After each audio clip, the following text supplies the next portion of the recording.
Namora just came out and she's already pretty polarizing. Before release, a lot of people thought she was going to be bad, even my boy Alex Kocha. And that's because I think this card is really going to have a rough launch, and I still think it will.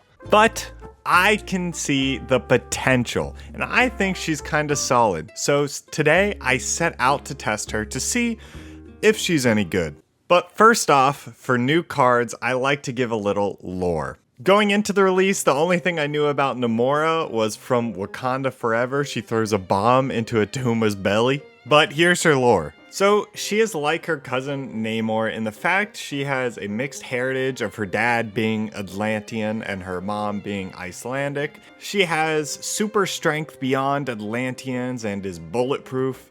She can swim fast and fly. But a TLDR on her story, she gets in a fight, is poisoned, is frozen in a block of ice, and then decades later is dug out. I don't know what's going on, but I like her current design and she's a cool card. So after using 4 keys last week, I dropped 6k tokens on Namora. I could be buying Red Guardian, but sometimes you just gotta go with what makes you happy. What she does is she's a 5/6 that gives you +5 power to cards that are alone at a location, but she's an on reveal. So I throw the card into the auto deck generator and this is what it gives me. And I actually really like it. It's kind of like the Sage type video where the main focus is on the new card. But the goal of this is I'm gonna try out a few decks in Conquest and then I'll take the best one into ladder and I'll see if I can climb. So the first deck list, it's typically just going to be playing Wong on 4, Namora on 5, and then Odin on 6.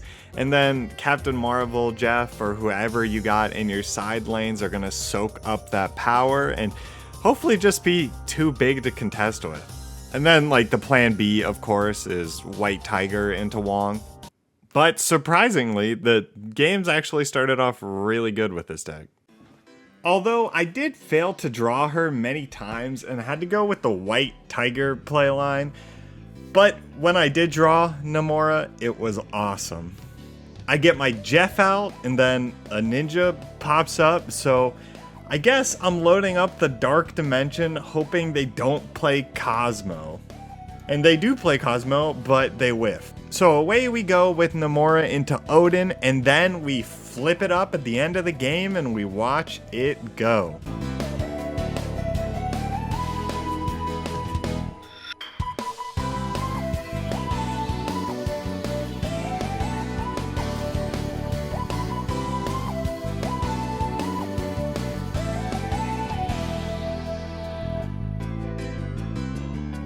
And that's one reason I love this card. Have you ever seen a 28 power ninja before? And yeah, this deck is predictable, but it's super fun. If you like cards that have never been super high power before, getting super high power, it's a good time. I would swap out Silk for something like Nocturne, Nightcrawler, or Nebula, but that's my only change. The next deck I try is with Armor, Colossus, and Destroyer. The goal being to buff Armor and Colossus because they can't Shang-Chi them, just because their abilities.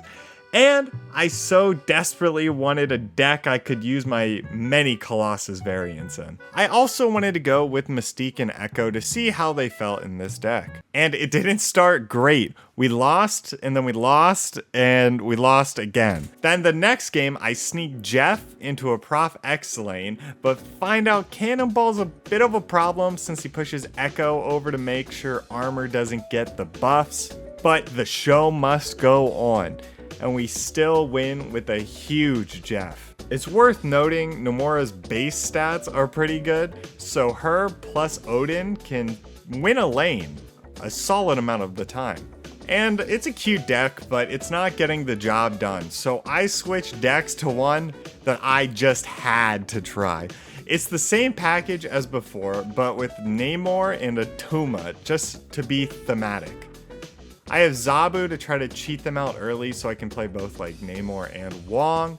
And in a perfect world, it looks pretty much like this. So right away, we're going to start with a Dark Dimension, which I love for this deck. We're going to play Echo on there, which might be telling what we're going to do, but we set the Zabu up so we can play Wong early. They have Jeff and they have Thor, so this is looking like a Thor Jane Foster deck. And then they have Beta Ray Bill, so it's really scary if they do get that Jane, but we're going to play Namor out in the right lane. So we have our 2 lanes covered. I can't really play anything, so I play Jeff here, and unfortunately, he's going to drop down the Wong, which is really scary, and if he draws his hammers, I'm in trouble. Alright, so I'm placing Namora down, and so is he, which is kind of crazy. He gets 2 procs off it, and I'm going to have the same, so it's kind of just who has the bigger units, and we're going to end up tying middle, and luckily, Namor on the right there is just way too big. And you don't get to say that often, but Namor wins us the game. And GG to Daster. It was a really fun game. And while it's fun to do all that, I didn't win a ton, but I got the chance to do one of the most satisfying plays to a junk player.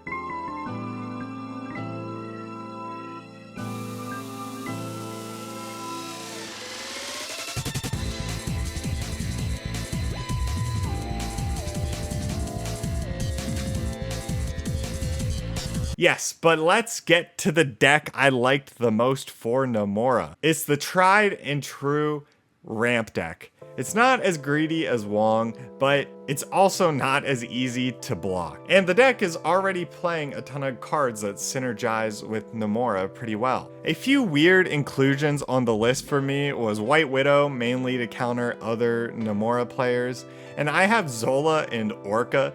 Zola, you can get a ton of Doom bots if you Zola the Doom, but I had this great dream where I use Zola on Namora and then get a 10 power Zola, but that never panned out. So I take the deck into ladder, and here's how it went.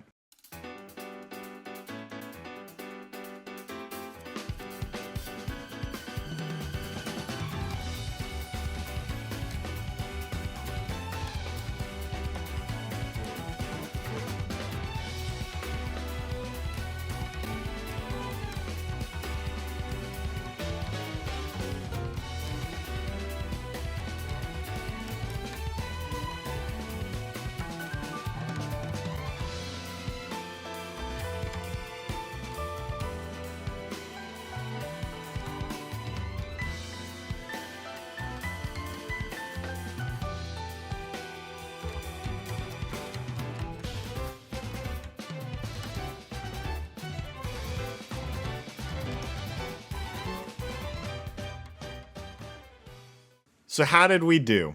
We were down 200 placements at the end of the day. We went from like 800 to 1,000, which isn't terrible considering most of the ladder had people expecting Namora and prepared to counter Namora plays. It doesn't help cards like Leech, White Widow, Cannonball are all very meta right now. I will say, I think this deck would perform better maybe if I dropped Orca, maybe dropped Zola, and threw in something like Blink. But the elephant in the room, is Namora any good? I'm gonna say right now she's average. I don't know if you can build around her, but you can definitely slide her into some decks, and a 516 is pretty good. I will say if you bought this card, she's fun, so you can take solace in that. But also, I think she's going to be one of those slow cook cards where she might not make a huge splash right now, pun intended, but in the future, there's going to be a meta deck with her name written all over it. But that's just me being an optimistic Owen. If you enjoyed this video, I'd appreciate it if you like, comment, subbed, all that fun stuff. But thank you for watching. I'll see you in the next one. Bye.